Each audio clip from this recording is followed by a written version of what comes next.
Thank you, Mr. Chairman. We appreciate the ability to be here today, and we most are appreciative of Senator Charles Perry for being with us this morning, who was moved from the House to the Senate in the special election from Lubbock, Texas. And I've had the opportunity to visit with the senator before.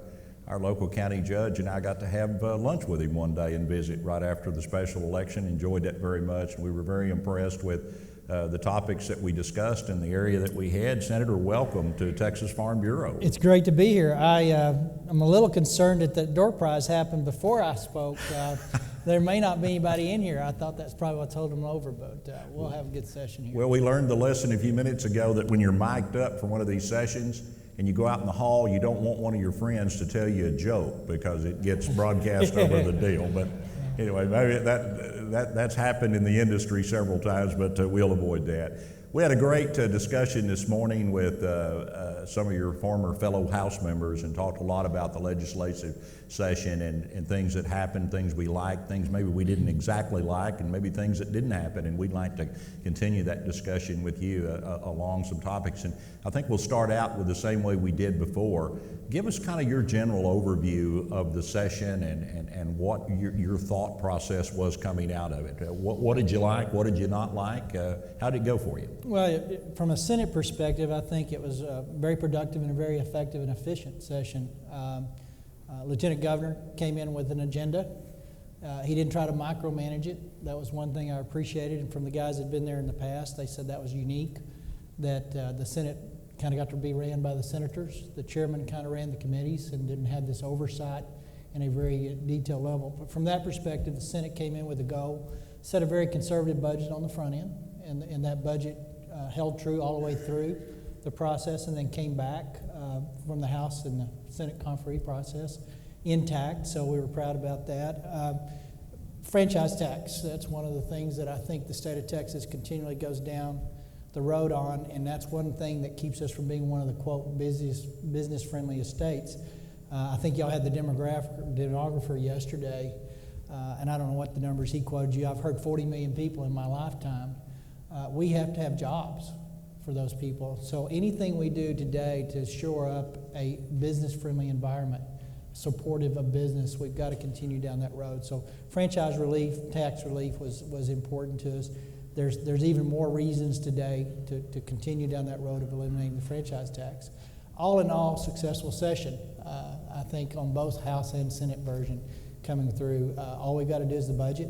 I would say if you look back in a few months, you can go back through the bills that we heard in the Ag Committee and even bills we heard in just general session, Senate floor debates. Private property continue to be a recurring theme, either through local ordinances trying to impede private property ownership. Water law, obviously, was huge in our committee, but it was more prevalent than it's been in the previous sessions I've served in, where there's just an encroachment or continued penetration of private property rights. And I think that a lot of the bills, if you really look at them at their core, that's what they were tied to. The principle underneath that bill was a private property issue. So I think we've got to raise that level of awareness as legislators and continue to recognize what it is when it's coming through. Is there a private property component to those bills that we're not seeing? So that's why I was fortunate to have these guys. We get private property in the rural communities a little better than the urban guys. They don't see it, and it's always good to work. Kyle Cassell and those guys worked really well with our committee on those issues. When you get into situations like water, which the Lieutenant Governor told us a couple of weeks ago when he came by to visit after the session, and he said, if you want a hot button topic in Texas, it's water. And as you and I were discussing before we took the stage, Texas has seen going from without to almost too much in a very short period of time. It's always going to be an issue as to who gets it, who owns it, how do we transfer it, and all that. But it's got to be difficult when you look at trying to regulate, do the right thing, do the fair thing to all parties involved, and not step on those private property rights. It's got to be a tough line to follow. How do you do it? Well, it's a tough balance, and I think you hit the nail on the head. You try to get that balance there with fairness in it, but I think the underlying goal, and at least what I think you saw through me on some of the committee actions, and by the way, when the governor appointed me to that committee, I said thank you. I knew what was coming during the session. There was already issues brewing for the last 2 or 3 years on private property rights. The drought exacerbated that awareness and those passions about it. So we came into the session understanding full well that we were going to have some of these debates. Water law evolves every day. I tell people there's a library full of oil and gas law, but there's probably 2 books on water law, and it's being tested every day. But you just got to kind of look at the facts. There was an area that had some water issues, and there was some contract provisions from existing well holders that were out there. There was an annexation proposed or an encompassing by a water district.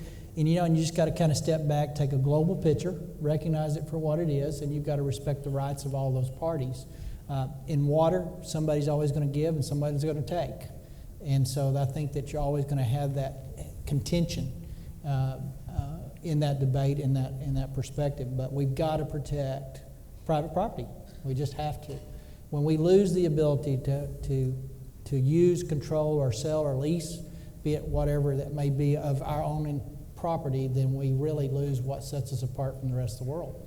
So it's a bigger debate, I think, and you just have to find a balance that satisfies the concerns of all to the best of our ability. We talked about interbasin transfers with our state representatives that were here earlier, and I'd like to get your thoughts on that. Is that something in the future that we could use? Could that be a tool that would help us in some areas? Because it seems like we've always got the haves and the have-nots as far as water is concerned. Is there potential out there for that, or is it just fraught with so many problems we can't get there? The interbasin transfers is going to be a debate we're going to continue to have every session. It'll always be one. The way the junior and senior property rights on our surface waters have been allocated and the way they've been appropriated, a lot of our rivers are appropriated always to the max at some level. I don't know how you get there if you're going from one basin to the other without a completely change out of those junior and property rights, what they really mean. So I don't know that debate gets a lot of momentum every session, but we'll consistently have that. Free market will develop some of those transfers, and as the pipeline discussions go and more of that issue becomes apparent that we're going to have to deal with some of the movement of water. But I don't know that the junior and senior property rights, at least in the immediate few sessions to come, will be a significant changeover. I just don't think that the state's ready for that. I don't know how a senior property right holder of 100 years. That's a tough hurdle. That's a tough hurdle to get over. And as I tell people that come through the process, if you have water rights, you should keep those. Right. You never know when you're going to need them. But if you sell them off, and then you come in here 4 years later and want a statute to effectively remedy the effects of that sale, that's not the state's role. You had a right, and you have chose to transfer title to that or use of that.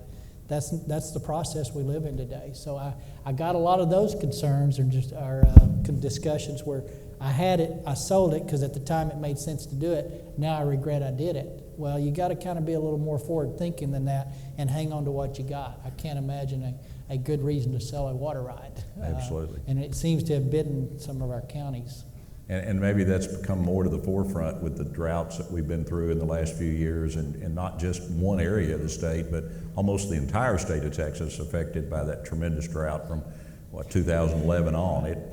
Everybody got exposed to it. And you raise a real valid point. Because we have gotten, good Lord has chose to bless us with an abundance of water in a large area, there's still areas in my district, 51 counties. I don't have an issue that affects the state that's not relevant in 51 counties. There's always going to be that, but just because we got some rain this year, we cannot go back to what we historically have done and set the water discussion on the shelf. We have started some good things this session in the way of aquifer storage and recovery, in the way of desal into the Gulf, in the way of a brackish water mapping.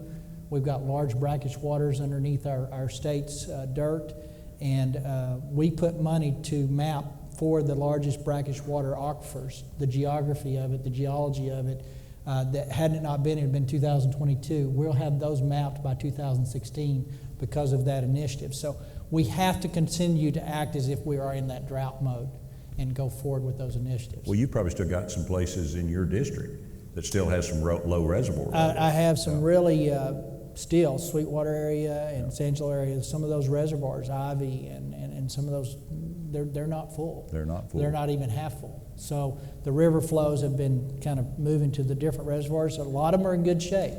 But even north of Lubbock, Meredith, we used to draw our biggest supply out. I think it's only like 20% still. And been down for a long time. So we still need to act as if we have limited resource, which we really honestly do, especially in the Panhandle area.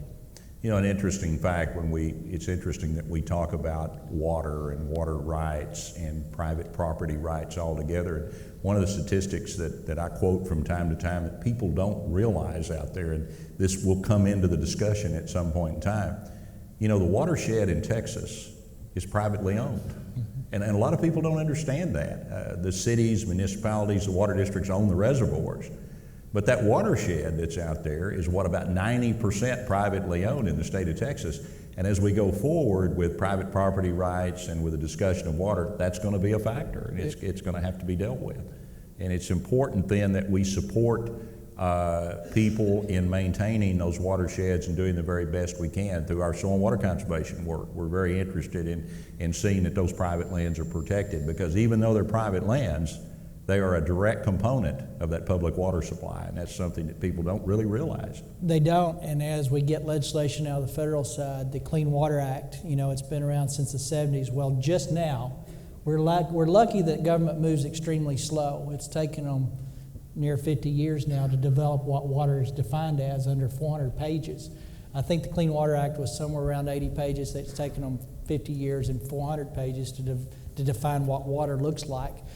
So that concerns me, the competency level that we're dealing with there, but that is a huge thing. We are currently going through public testimony at the federal level on the Clean Water Act, which is going to authorize the EPA to redefine what a navigable water possibly may be. We've all heard the stories.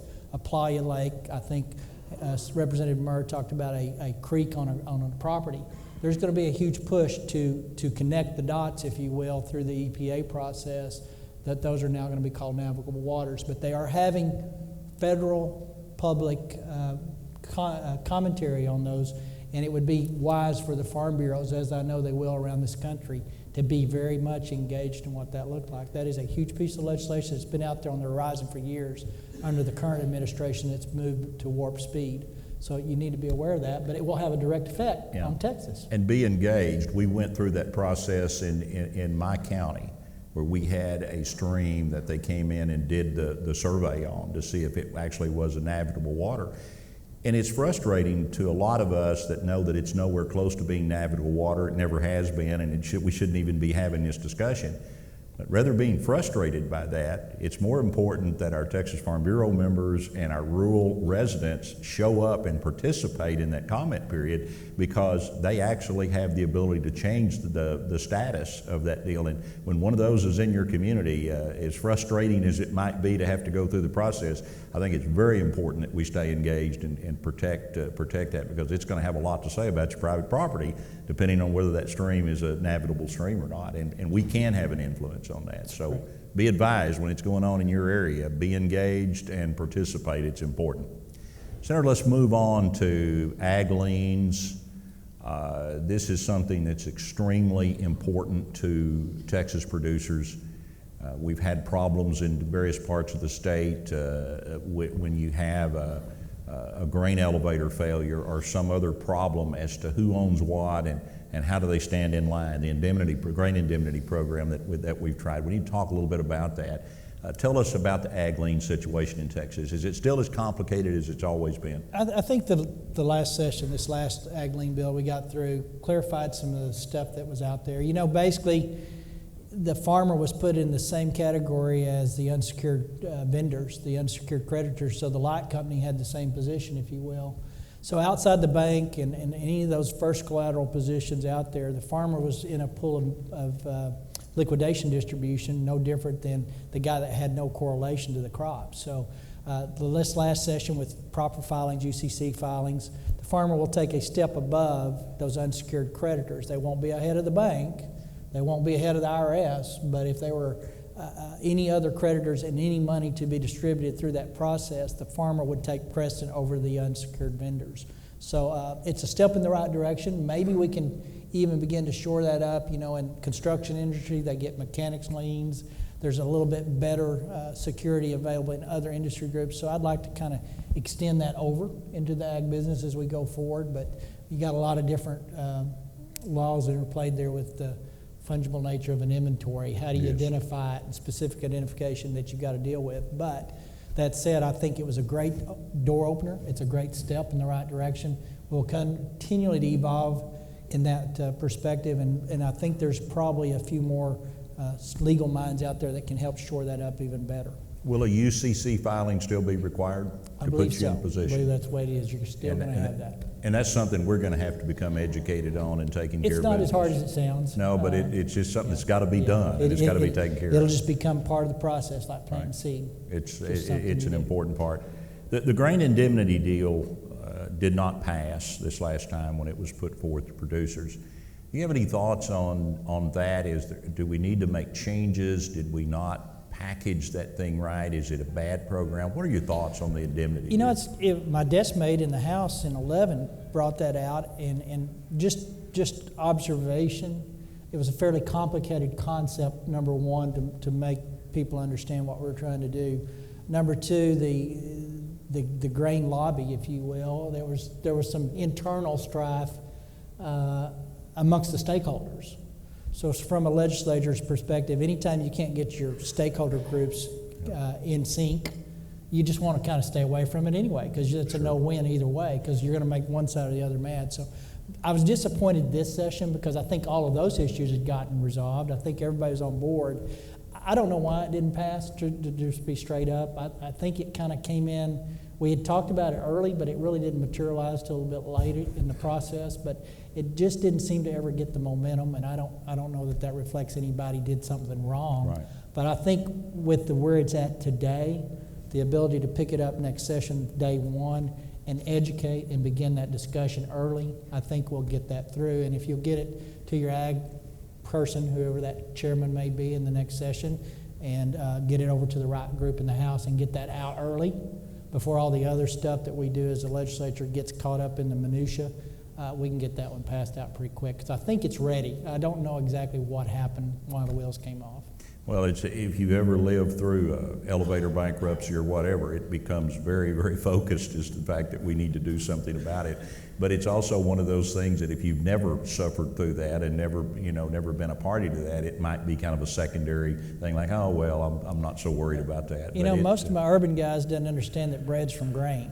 They just think it comes from the store. So it's hard to explain that connection sometimes. It's not an important issue to a guy in Harris County.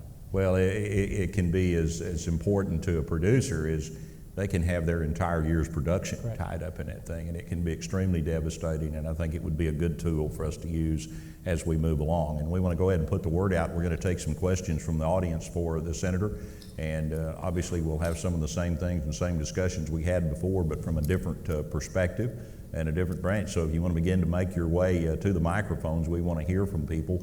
But what in the session this time maybe didn't pass that caught your attention, something that you would have liked to have seen happen that didn't? Anything stand out? Well, there's always some social issues. I mean, we've got some rulings coming out of the Supreme Court this month that I would have liked to have seen some statements made from a Texas perspective. On a fiscal note, we've got some holes, to be just perfectly straight up. We've got some unfunded liability that the state of Texas is fortunate enough. They could write the check today if they had to. But at the same time, it's just things that I think as a state with the resources we have and the time we have the resources, namely there's some pension liabilities that are just kind of hanging around out there that we could deal with. We still have a little bit of diversion in the transportation funding that I think while we're going to the voters with a constitutional amendment, I'd like to see something that finalizes that and makes the general fund of the state budget stand on its own 2 feet with no other supports, no other diversions, no other monies, so that we can really truly tell you what the true cost of government in the state of Texas is. So No smoke and mirrors. no smoke and Yeah. mirrors. You know, I can deal with anything if I know what I'm dealing with, Right. but when you get all the minutia behind the scenes moving around, sometimes you lose track of the dollars. But I would say unfunded liabilities, we've got a few that we've got resources to devote to it if we make that a priority. I'd like to see that. The pay-as-you-go on the transportation, we're heading in the right direction on that with this legislation. I like to see us doing some of those things. We could have used some of our surplus funding in the next session. I think we'll have this discussion on a more robust debate to effectively eliminate some debt while we could, and it makes sense from a pay-as-you-go perspective appropriation. So I think if I had to summarize some things I didn't really, if I was king for a day, it would be I would probably spent some money on some holes, if you will. Number two, the health care. I tell people when I talk to town halls and groups, there's three things in the state of Texas that we have to deal with in order to be here 20 years from now and enjoy being here. One is water. We have done a lot of things in water, and we're moving in the right direction, and we have the natural and the financial resources to fix water. Two, health care and entitlement.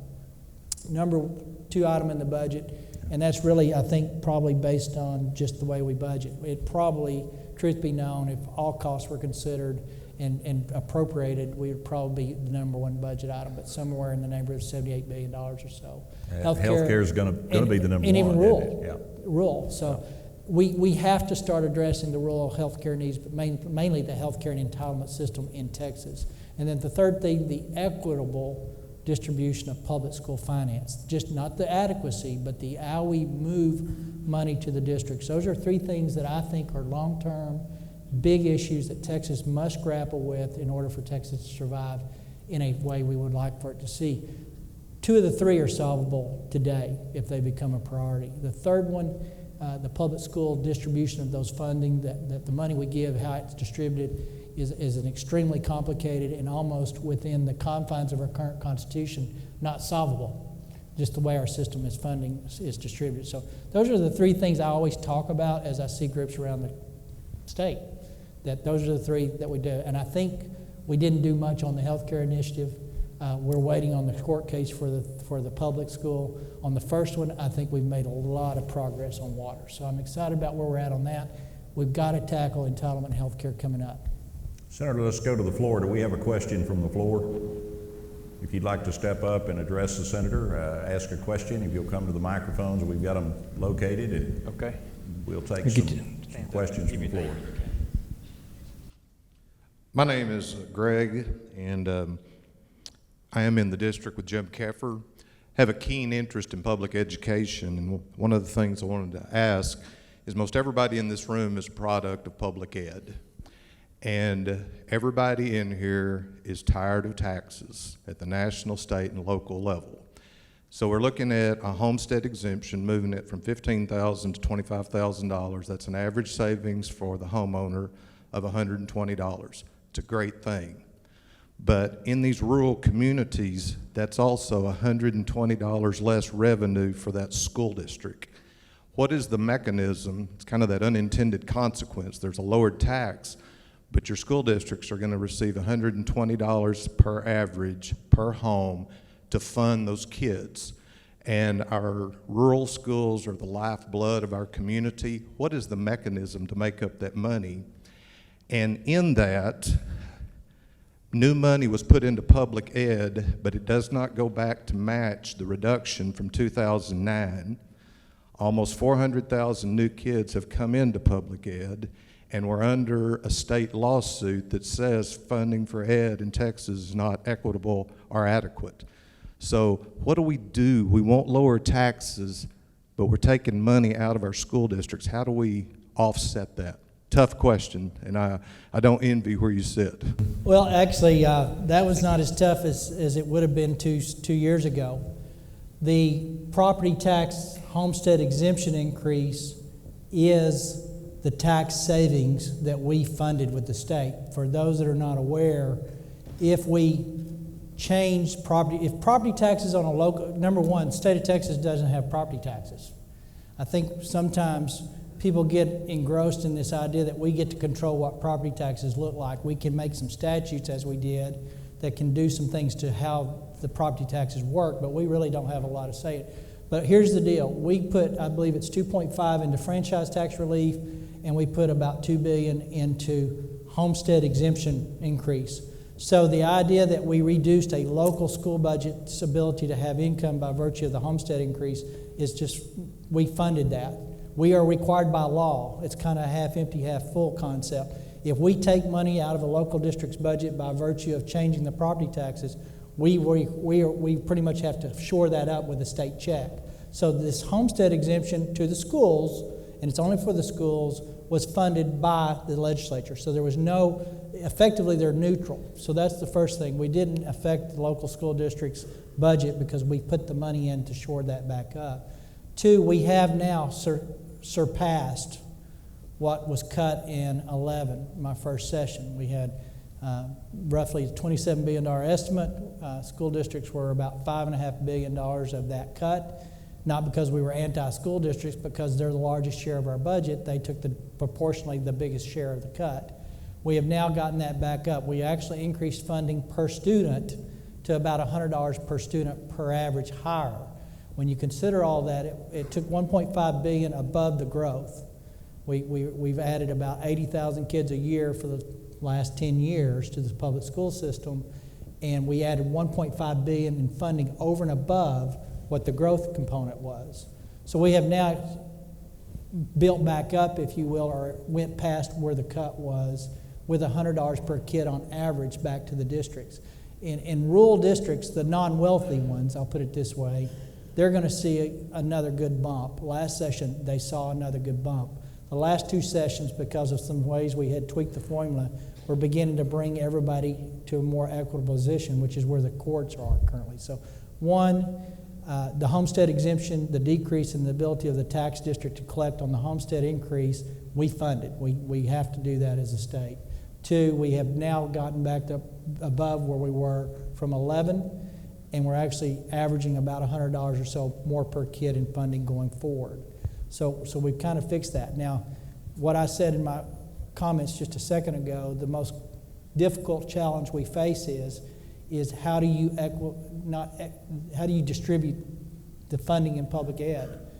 And because we are such a property diverse state, very wealthy, very poor, a penny property tax in Harris County is $30 million. A penny property tax in Knox City, Texas is probably less than $1,000. And no amount of money will ever create equity in the property value.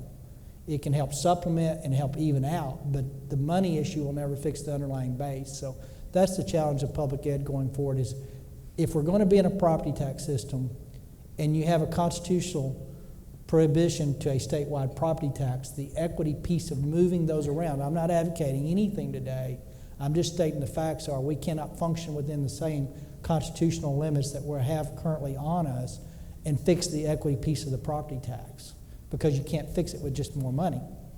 So that's the challenge we face. But I hope that answers your question. And just to let you know, if we take money from schools, we add money to it. If schools have a bigger year, then we don't have as much from the money. It's a kind of a half empty, half full concept. One more question from the floor. We've got time for one more. Who's got it? Brings up an interesting question, Senator. Do we need to look for other ways to finance schools rather than property taxes? Yes. Yeah. And I'm not going to ask you what it needs to be. But I would just say this. It's time to revisit. We do this periodically. Probably every 10 years it gets legs. It's time to revisit the revenue sources for the state. And the truth is, everything we got is tied to economic performance. Right. Property taxes go up and down. Sales taxes go up and down. Severance taxes go up and down. So from one perspective, looking at it from a CPA's perspective, the diversity of revenue is good because we see immediate drops or increases in sales tax when the economy is good. Yes. On a property tax system, we kind of get a leveling. It kind of takes a year or two to catch up and a year or two to get up. And so I like the ability to kind of have a little diversity in the revenue because it doesn't have this all or nothing effect when things happen. You know, ad valorem taxes probably made a whole lot more sense years ago than they do now. Yeah. And it'd be interesting, and I'm sure that debate's going to move forward. Senator, we've got to move along. We appreciate you so much being with us this morning. We could do this for the next 2 or 3 hours and not cover everything that we really want to talk about, but we appreciate the job you do for rural Texas, and